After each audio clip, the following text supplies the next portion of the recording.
Tasha, it's very quiet where you are, not a lot of human interaction, and sometimes when it's like that, you can be, all you'll have is your own thoughts in your head. So given the situation with you personally, how have you dealt with that this week?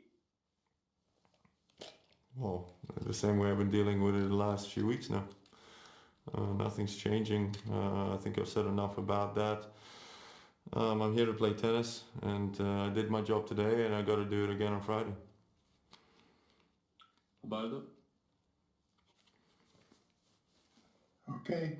Well, first of all, congrats. I mean, you took some risk in the second set when you were up one break. I don't know if you got somehow distracted.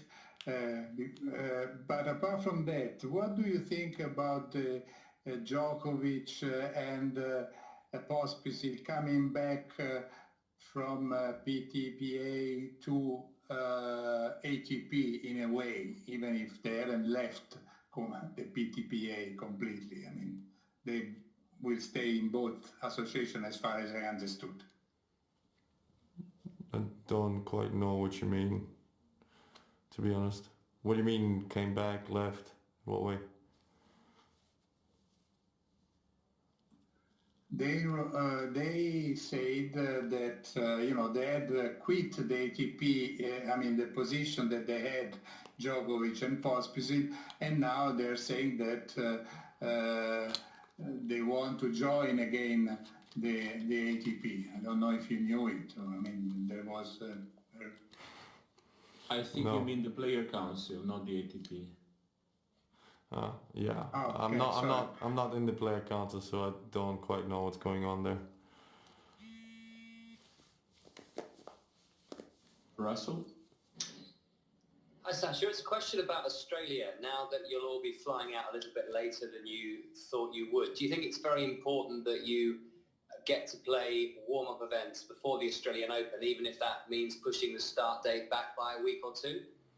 Yeah, I think. Yeah. I mean, the first few matches always, especially for me, are quite scrappy in the year. So I'd love to play maybe, one event, two events, maybe the ATP Cup before that. But credit to Tennis Australia and to Craig Tiley. I think they're trying the best they can. I think the Australian government is being very cautious about it, because they have no cases basically in Australia. They have 13 cases or something like that. I read that somewhere. So they want to keep it that way. And obviously, if 3,000 people for the tennis all of a sudden arrive in Australia, there will be cases. There is no doubt about it. I think if 3,000 people are tested, there are going to be a few cases that are positive. So yeah, they're very cautious about it, but we'll see if the Australian Open will happen. I'm looking forward to it. I would love to play. Toto? Yes, hi Sasha. First of all, congrats for the win. And the other day you answered me that if you played as against Medvedev, you couldn't win any game in the group. Mm-hmm. Did you feel today that you improved your game? Yeah, a lot. I feel like I played a lot better. But I think this is also a process for me. I didn't practice that much. After Paris, I still had a little bit of an injury, so I need to get used to it. And I hope that every match will be better, and I hope on Friday will be even better, because that's what I need against Novak. Paul? Sasha, just back on Australia.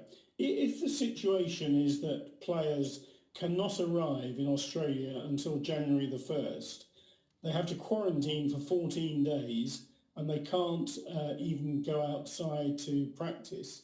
Do you think, is it realistic to start the Australian Open? I don't think that's an option, to be honest. I think we talked about it.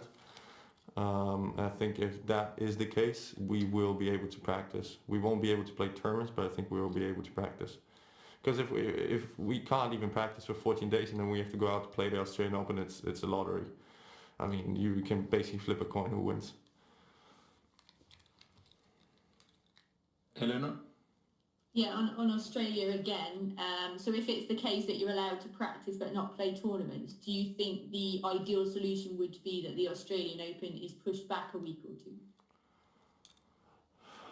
Look, there's a lot more to it than just what I think.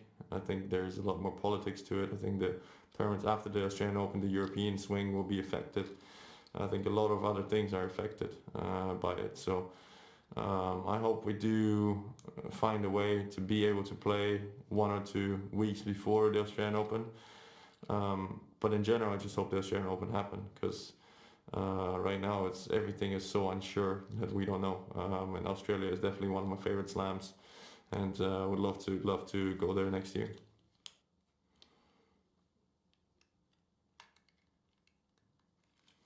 Last English one for Martin. Sasha, just a fairly general question. You've been on tour obviously quite a few years now. What's the most challenging part of tennis for you now? Is it the physical side of tennis, the training, the actual technique of shots, or is it a mental challenge? For me, I think the long season still. When we have a regular season, we play 11 months. By the end of it, especially, for the European tour, which is indoors, which is already cold and kind of you don't see the daylight that much, that can be a little bit challenging mentally. But all in all, tennis is such a sport that you have to be able to do everything well.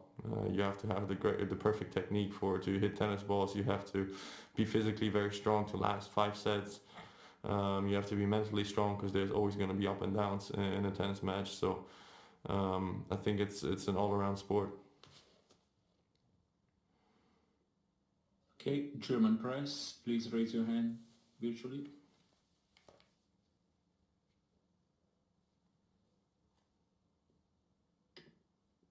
Nikolaus? Ja, es geht jetzt am Freitag gegen Djokovic. Sie haben in der Gruppenphase vor 2 Jahren gegen ihn relativ klar verloren und im Finale relativ klar gewonnen. Haben also auch schon in London Erfahrung mit ihm. Was müssen Sie da besser machen als heute, auch noch, obwohl es, wie Sie schon vorher gesagt haben, heute bessere Leistung war als gegen Medvedev? Ja, ich habe gegen Novak noch nie ein enges Match gehabt. Wir haben 5-mal gegeneinander gespielt und es war nie eng. Deswegen ist der Start natürlich sehr, sehr wichtig, glaube ich, gegen Novak. Du musst mit sehr viel Druck anfangen. Und du musst dein Bestes spielen, weil gegen Novak hast du sonst keine Chance, vor allem auf so einem Belag, vor allem hier in der Halle. Er hat dieses Turnier schon 5-mal gewonnen, deswegen ich muss mich generell von der Grundlinie vor allem wohlfühlen. Jens? Nochmal zurückkommend auf diese politischen Dinge. Sie haben ja vor ein paar Tagen gesagt, dass Sie auf jeden Fall dafür sind, dass bei den Grand Slams Best of 5 bleibt. Da sind Sie nicht der Einzige, ich glaube, der Dominik hat es auch gesagt, aber Djokovic ist schon jemand, der extrem viel Einfluss hat. Jetzt gibt es diese Strömungen. Ab wann denken Sie denn, weil Sie sind so verwurzelt im Tenniszirkus, durch Ihren Bruder auch schon ewig dabei, ab wann denken Sie denn, dass es vielleicht mal für Sie, wenn überhaupt lässig wäre, auch ins Players Council zu gehen, oder ist das überhaupt nicht auf Ihrer Agenda? Ich wurde gefragt, Ende letzten Jahres, Anfang dieses Jahres, weil die wollten ein paar mehr junge Spieler dazu haben. Ich habe es mir überlegt, aber ich habe viele Probleme gehabt, noch mit meinem Management und so weiter. Deswegen möchte ich erstmal das klären, damit ich mich auch auf eine neue Sache konzentrieren kann. Weil ein Player Council ist schon eine wichtige Rolle, finde ich. Du musst mit vielen Spielern sprechen, du musst mit allen möglichen Leuten sprechen, du musst die Meinung teilen von anderen Menschen und dazu muss man voll involviert sein und das kann man nicht irgendwie auf 50% nur machen. Daniel? Hi Sascha, herzliche Gratulation aus Österreich. Kurze Frage, Dominik Thiem hat gestern schon seinen Halbfinaleinzug fixiert. Ein mögliches Duell gäbe es natürlich dann, Zverev gegen Thiem im Halbfinale wäre eine Option. Denkst du da dran, irgendwie hättest du da schon Vorfreude, kleine Rachegedanken unter Anführungszeichen, wenn es wieder zu diesem Duell käme? Für was denn Rache? Für letztes Jahr hier, für die Australian Open, für die US Open. Ich habe ja das letzte Mal gegen gewonnen vor 2,5 Jahren, deswegen seitdem, sag ich mal so, hat das meine Nummer so ein bisschen. Aber klar, jedes Mal, wenn wir gegeneinander spielen, sind es extrem enge Matches. Es sind immer ein paar Punkte hier und da. Hat man bei den US Open gesehen. Ich freue mich immer, wenn ich gegen ihn spielen darf. Ich würde ein paar Mal gerne wieder gewinnen gegen ihn.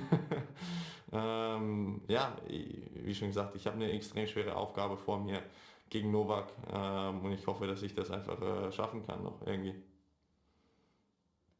Last two in German, Ina and then Yannick. So, jetzt kann man mich, glaube ich, hören. Glückwunsch auch nochmal aus Hamburg. Ich würde gerne nochmal auf das Match von heute zu sprechen kommen. Für alle, die es vielleicht nicht gesehen haben, mit was sind Sie heute zufrieden und mit was noch nicht so ganz? Mein Ausschlag war eigentlich okay. Meine Vorhand hat eigentlich funktioniert, meine Rückhand kann immer noch besser werden. Ja, ich meine, es gibt immer noch viele Dinge, die ich verbessern kann. Ich spiele immer noch nicht mein bestes Tennis, aber das muss ich alles schaffen bis Freitag, weil gegen Novak hat man sonst keine Chance. Yannick. Hallo. Ich weiß nicht, ob Sie es mitbekommen haben, Gaël Monfils macht diese Woche täglich Sendungen über den Streaming- und Gaming-Dienst über die Seite Twitch zusammen mit Andy Murray und wird dabei auch von der ATP unterstützt. Twitch ist eine sehr junge Plattform, wo viele junge Menschen zwischen 14 und 24 im Altersdurchschnitt da sind, um neue junge Fans für Tennis zu gewinnen. Sie haben ja auch einen Spielehersteller als Sponsor, wo Sie ein bisschen aktiv werden. Ich hätte zwei Fragen. Zum einen, ob Sie Twitch persönlich nutzen und was Sie davon halten und das eine gute Idee finden, um neue Fans für Tennis zu gewinnen. Und zum anderen gibt es im Tennis ja im Gegensatz zu anderen Sportarten kein Computerspiel, kein Playstation-Spiel, was von den Verbänden richtig gepusht wird und auch richtig gut ist. Gibt es da irgendwelche Überlegungen oder könnten Sie sich vorstellen, dass es da in Zukunft was Adäquates gibt? Ja, zur ersten Frage, ich kenne Twitch nicht, wenn ich ehrlich bin.